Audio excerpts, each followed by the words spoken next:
હાલ એક ખૂબ જ દુઃખદ સમાચાર સામે આવી રહ્યા છે। કોરોના વાયરસ પછી હવે દેશમાં એક નવો વાયરસ આવ્યો છે। આ વાયરસનું નામ હંટા વાયરસ છે। આ વાયરસ ફરી એકવાર જાહેર આરોગ્યની ચિંતાઓને વધારવાનો ભય પેદા કરી રહ્યો છે।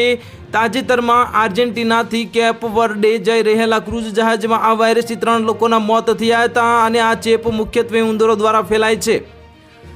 જો કે હવે આરોગ્ય એજન્સીઓ કહે છે કે હાલમાં સામાન્ય લોકો માટે કોઈ ખતરો નથી અને સાવચેતી તરીકે કેટલીક મહત્વપૂર્ણ માર્ગદર્શિકા જાહેર કરવામાં આવી છે।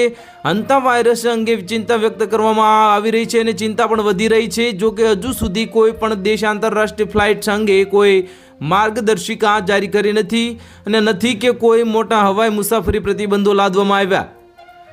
કેપ વર્ડે, કેનેરી ટાપુઓ અને દક્ષિણ આફ્રિકા જેવા પ્રદેશોમાં જતી અને ફ્લાઇટ સેવાઓ સામાન્ય રીતે ચાલુ રહે છે। એરપોર્ટ્સ સામાન્ય મુસાફરો માટે વધારાની સ્ક્રીનિંગ અથવા તો પ્રવેશ પ્રતિબંધો લાગુ કર્યા નથી। આરોગ્ય એજન્સીઓએ એવા લોકોને સલાહ આપી છે જેઓ તાજેતરના આર્જેન્ટિના અથવા તો ચીલી જેવા એન્ડીના હંટા વાયરસથી પ્રભાવિત વિસ્તારોથી પાછા ફર્યા છે અથવા જેમણે એમવી હેન્ડિયસ ક્રૂઝ શિપ મુસાફરી કરી છે તેમને સતર્ક રહેવાની સલાહ આપવામાં આવી છે। આવા મુસાફરોને 45 દિવસ સુધી એટલે કે 1.5 મહિના સુધી તેમના સ્વાસ્થ્યનું નિરીક્ષણ કરવાની સલાહ આપવામાં આવે છે અને હવે કારણ કે આ વાયરસ માટેના મહત્તમ સેવન સમયગાળો માનવામાં આવે છે।